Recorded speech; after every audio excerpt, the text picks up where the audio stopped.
जावेद अख्तर ने मुनव्वर राना के जनाजे को दिया कंधा, बोले हिंदुस्तान की तहजीब का बड़ा नुकसान। फिल्म लेखक और गीतकार जावेद अख्तर आज लखनऊ पहुंचे हैं और उन्होंने शायर मुनव्वर राना के जनाजे को कंधा दिया। इस मौके पर जावेद साहब बहुत भावुक नजर आए और उन्होंने मुनव्वर राना के निधन को हिंदुस्तान की तहजीब का नुकसान बताया।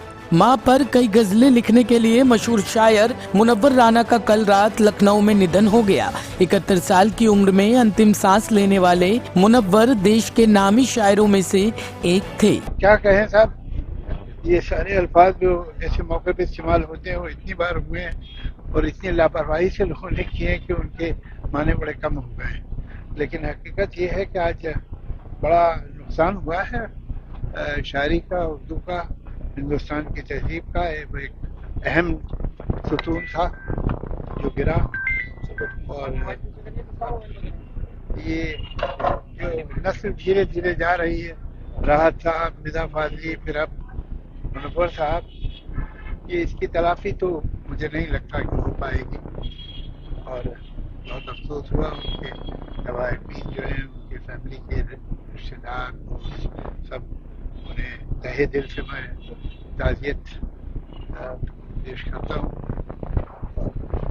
याद आएंगे वो और उनकी कमी हमेशा रहेगी। जावेद साहब, आप तमाम मुशायरों में और तमाम जगहों पे मुनव्वर राना साहब के साथ रहा करते थे, कितनी उनकी कमी जो है अब यही मैंने अभी यही अर्ज किया, यही कह रहा कि एक नस्ल थी जो एक एक करके चले गए इन लोग, और ये जो खला है ये अभी पूरा करना किसी के लिए मुमकिन नहीं होगा।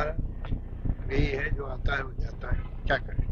जावेद साहब, मुनव्वर साहब एक ऐसी शख्सियत है जो बेबाक होते थे और कौम के हालात पर या मौजूदा मसाइल पर। देखिए, वो अपनी जगह है, लेकिन वो हमेशा याद तो शायर की हैसियत से ही रहेंगे।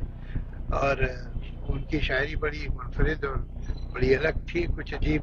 जैसे माँ का सिंबल गज़ल में तो पहले तो कभी नहीं होता था। ये दो एक शायर थे जिन्होंने इस तरह से उसे इस्तेमाल किया और एक समझिए उसको हिस्सा बना दिया गज़ल का।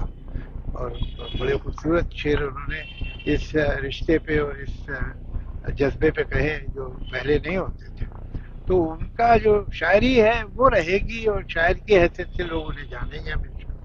और एक अपना अंदाज था उनका लिखने का। अच्छी शायरी करना मुश्किल काम है, लेकिन उससे ज़्यादा मुश्किल है अपनी शायरी करना, कि आप सुने तो आपको मालूम होगी कि शायर की। तो मैं पूरे एतमाद से कह सकता हूँ कि मुनव्वर साहब का अपना एक रंग था और उनके शेर पे उनकी अपनी छाप होती थी। Bureau report, team ANN news.